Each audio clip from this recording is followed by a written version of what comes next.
Thank you, and thank you to the Somali Museum for having me here tonight and for this wonderful event.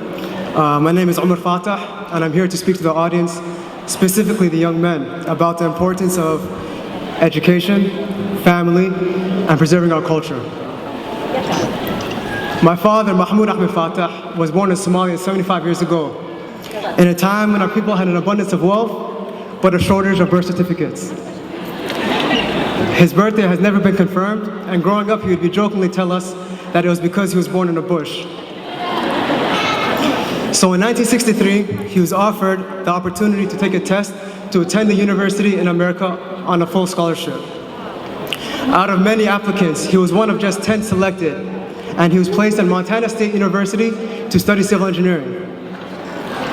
So keep in mind, he was coming to America during the height of the civil rights movement, and he was the only black college student in his college until his senior year.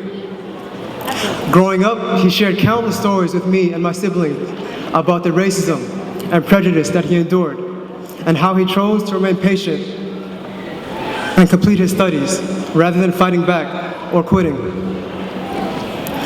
There were several occasions in which he was met by hate, but he chose to remain kind to others and strong to his faith, even helping tutor the same ones that despised him.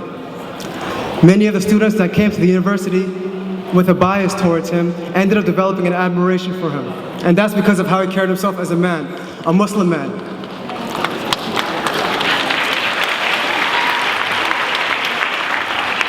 So he'd always repeat these stories to us as kids and always made sure to let us know that he was well aware that even though he knew many of the students and professors wouldn't respect him as a black man, he'd make sure that they not only respect him as a man of character, but as a student by maintaining high grades and graduating at the top of his class.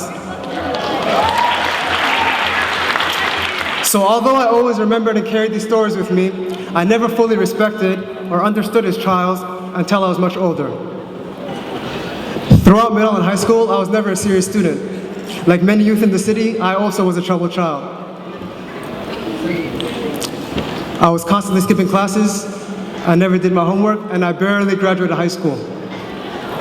So it was during that time that I really began to absorb everything that my family has been telling me growing up. As a 17-year-old boy, I realized I had a decision to make.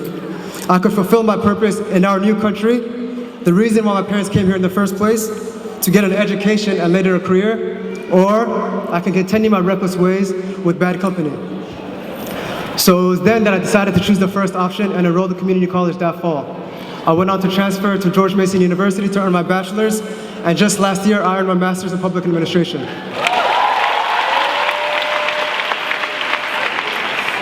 So I say that to say this. It is well known that despite the men of our fathers and grandfathers' generations providing us with strong examples of mature and capable fathers and husbands, that ethic has been weakened among our generation. It is partly because of the circumstances of a different environment with different challenges, but we must also recognize that the young women of this generation, despite facing the same challenges as their brothers, in addition to the pressures to take care of their homes and families, are still able to graduate and get jobs. They're the ones advancing themselves while many of the boys are falling behind. Our women need men to grow with.